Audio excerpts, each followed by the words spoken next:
মাগো, আর কতকাল তোমারে মেয়েরা সশরীরে জ্বলবে? নিরাপত্তা চাই বলে শুধু মিথ্যে প্রতিবাদ তুলবে?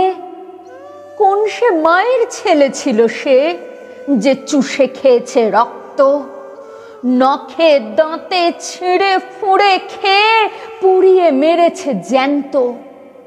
চিৎকার করে বাঁচতে চেয়েছে, দেয়নি পশুরা যেতে, উল্লাসে ওরা মত্ত ছিল তাকে খুবলে খেতে। তবুও ছিল বাঁচার স্বাদ, তখনও মরে যায়নি।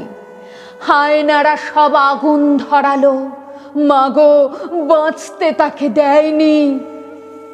পোড়া দৃষ্টিতে দেখতে পেল মরে যাওয়ার আগে আমার দেশের মেয়েরা সব সুস্থ বাঁচার ভিক্ষা মাগে। কোন সে বাবার ছেলে ছিল সে? এমন শিক্ষা কার? ধর্ষকদের ঝোলা ফাঁসি কাঠে, নয়তো পুড়িয়ে মার। ধর্ষণ মানে শুধু একটি নারী নির্যাতিত হয় না, সেই সঙ্গে একটি অসুস্থ ভঙ্গুর সমাজ আমাদের চোখের সামনে ফুটে ওঠে। আর যে সমাজে বাস করি আমি, আপনি, আমরা সবাই, এই সেই দেশ, যে দেশ আমাদের মহাকাব্য দিয়েছে, মহাপুরুষ দিয়েছে, মহামানবী দিয়েছে। সেখানে এই অবস্থা মাঝে মাঝে ভাবতেও লজ্জা লাগে। তবু আমরা বিশ্বাস করি একদিন নিশ্চয়ই ঘুণ ধরা এই সমাজের পরিবর্তন আসবে, যেখানে প্রতিটি নারী নিশ্চিন্তে নির্ভয়ে জীবনযাপন করতে পারবেন। কারণ এই দেশ তো মায়ের দেশ, দেবীর দেশ।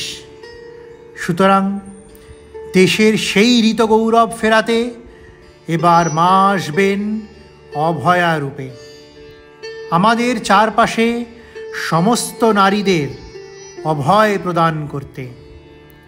আজ মায়ের সেই কর্মযজ্ঞে তাঁর প্রতিনিধি হিসেবে দিষ্ঠা ফাউন্ডেশনের সদস্যরা মহালয়ার সকালে নেমেছেন পথে।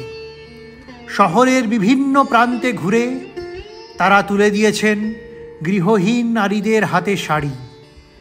কৃষ্ণা আজ কৃষ্ণরূপে নারীদের রক্ষাকারী, কারণ নারী তুমিই তিলোত্তমা।